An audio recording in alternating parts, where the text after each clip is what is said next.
The manipulation triumphs. The shining arrows that slows like sugar. Betrayed in the shadow, betrayed in silence, betrayed in the arms of religion. Its experience supreme suffices. We're not here to be understood. We're not here to be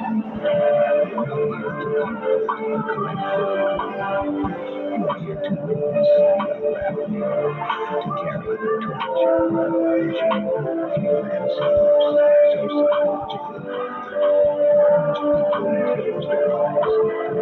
Peace. Your presence disturbs them because it exposes ours. Because you don't play alone, because you are more than once. Because you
Go lay down.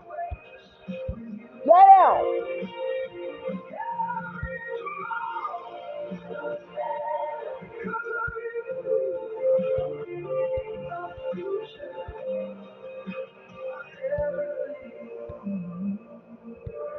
is you.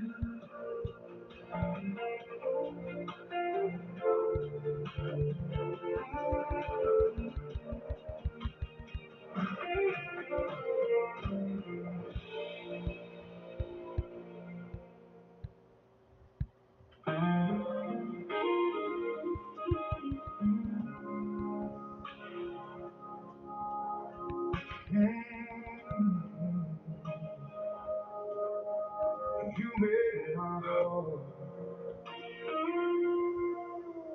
skip away.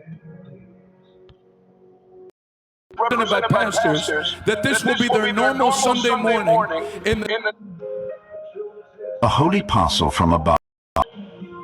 Archangel Michael personally delivers it, not some lesser spirit, not an ordinary messenger.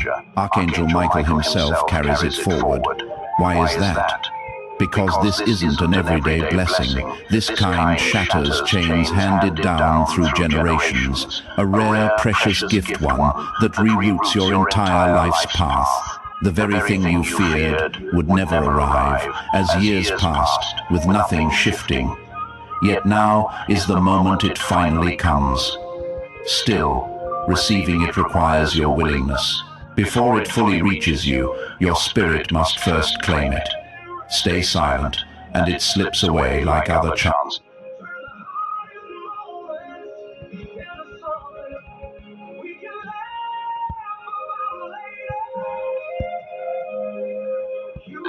Once did.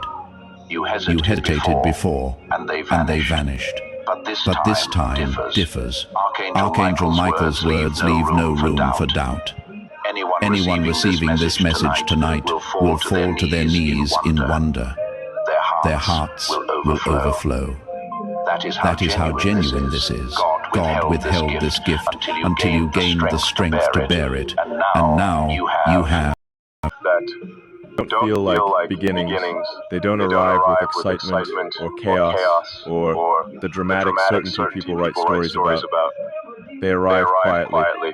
So quietly, in fact, that you don't notice anything has changed until you try to return to the person you were before them and realize you can't. That's what this became for me.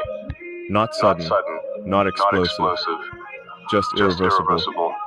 And I think the hardest part is that nothing about it should reach this depth. By every pattern I've trusted, every internal structure I've built to keep myself balanced. This should remain temporary. A passing awareness. A brief recognition. Something observed and then filed away without consequence. But it didn't stay where it was supposed to stay. It kept moving. Quickly at first. Then completely. I noticed it in the smallest ways. Not in what you said, because words can be misleading. People use words to create closeness they haven't earned. They use them to imitate understanding they don't actually possess. I've spent enough time around people to know the difference.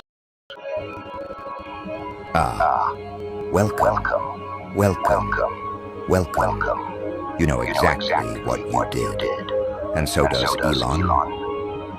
That's the thing that makes this different from all the other moves people try, all the other innovations, all the pitches, the flashes, the predictable patterns of effort and claim. He watched it 3 times. The first time he thought he had misread something.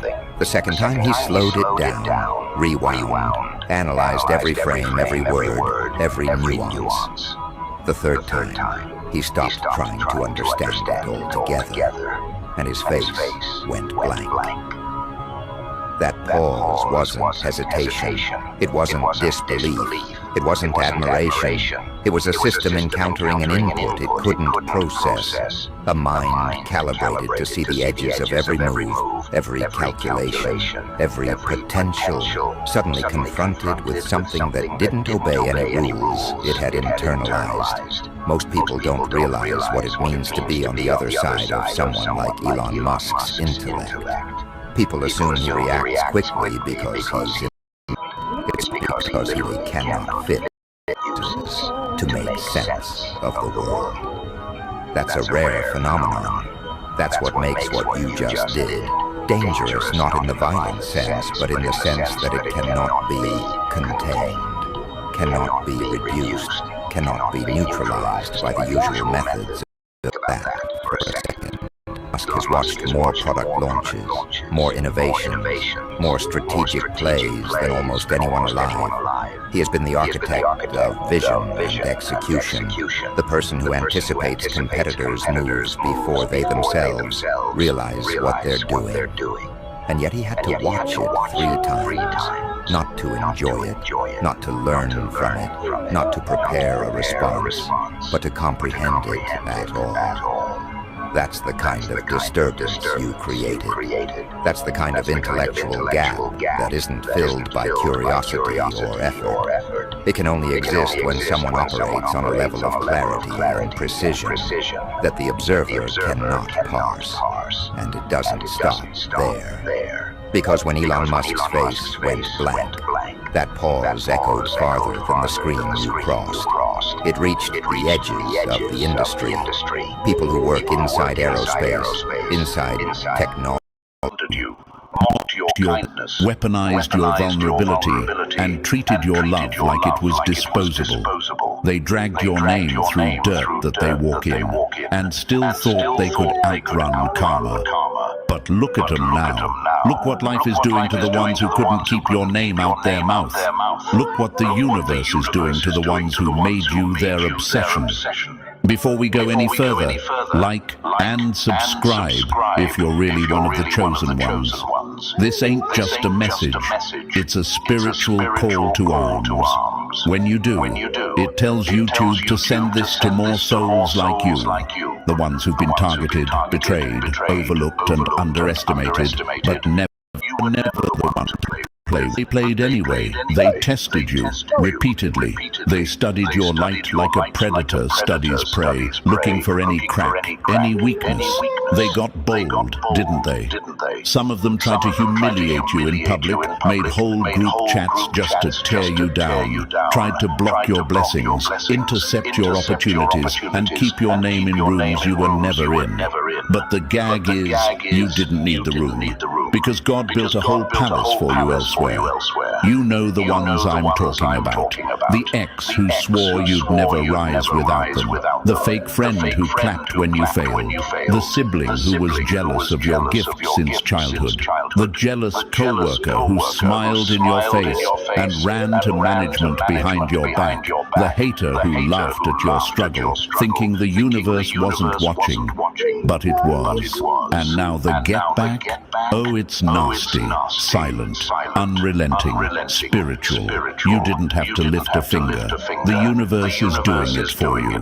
One by one, they're losing what they once held so tightly. Their minds fractured, their money vanishing, their energy depleted. They're haunted by the very darkness they projected onto you. It's poetic, ain't it? You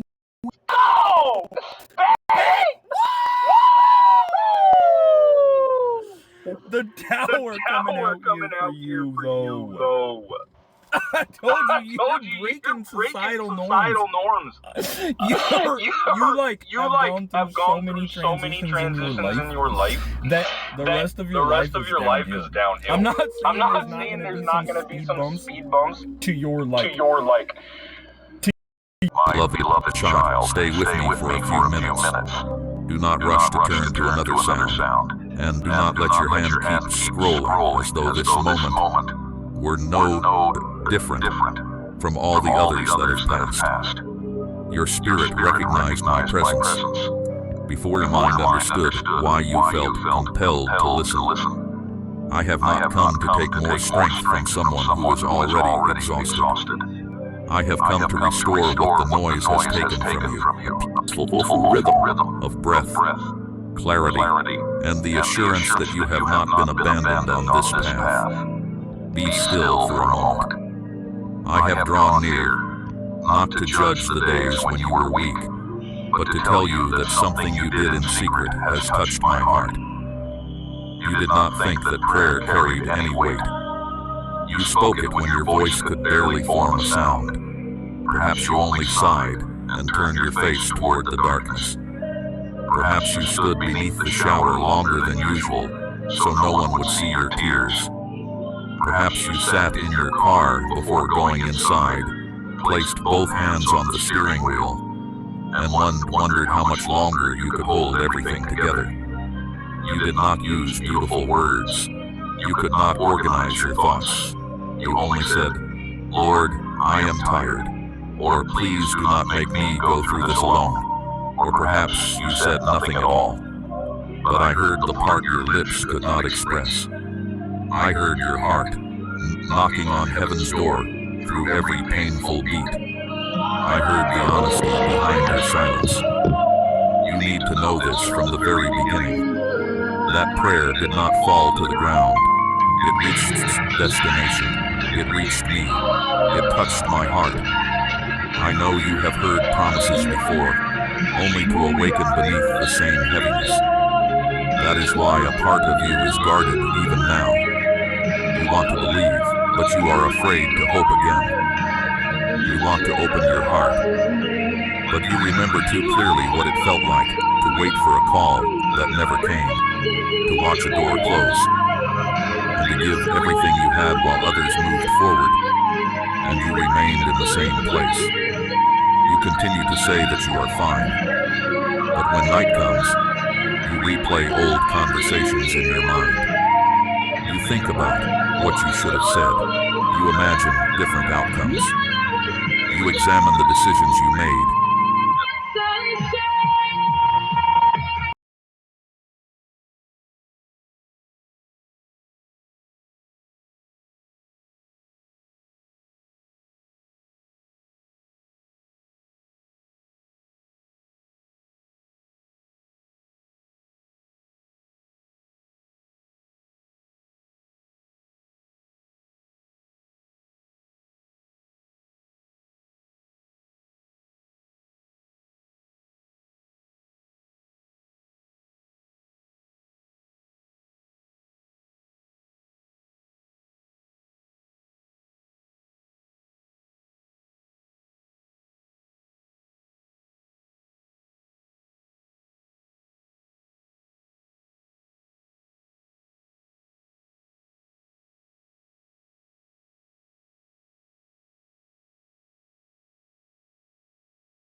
You gotta believe. That wasn't like I connected with as a kid. I didn't connect with Toy Stories, and that really connects with children these days. It's really a franchise one. Yeah, like back in the day, like to me and probably for you, it's all like the Black Corn, you know, where bags or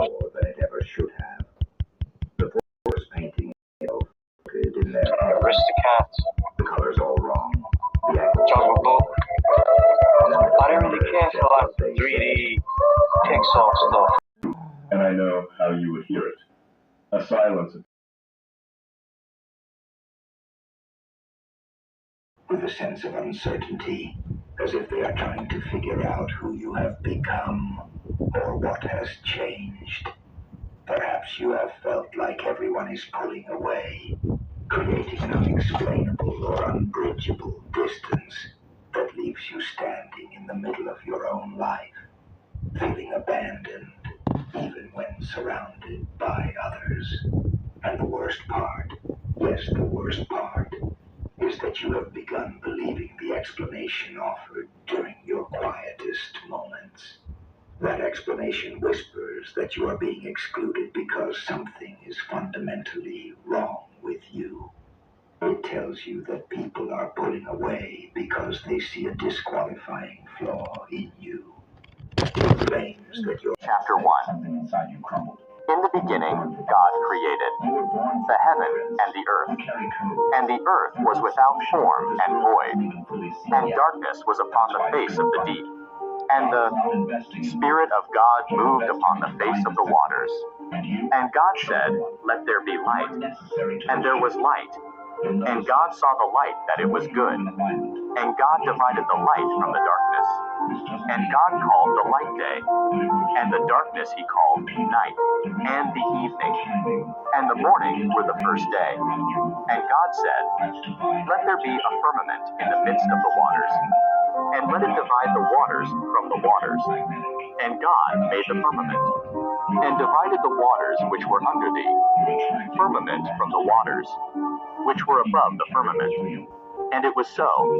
And God called the firmament heaven, and the evening and the morning were the second day.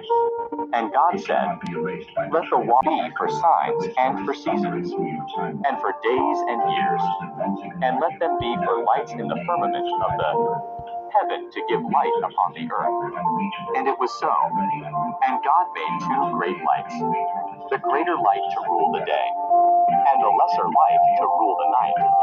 He made the stars also, and God set them in the firmament of the heaven to give light upon the earth, and to rule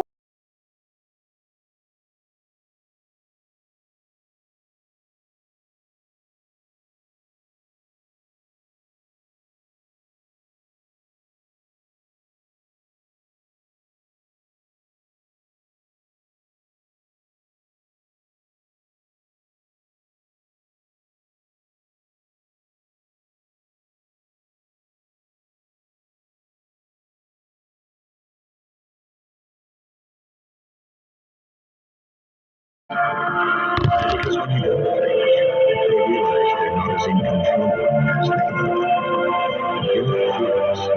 You've just been through enough psychological war to know which fears are fake. Now they look at you like a fake. But you're not divine. You're just done pretending. You're the result of years of watching lie to itself. 2,000 years later, 3 hours later, tomorrow, the next day.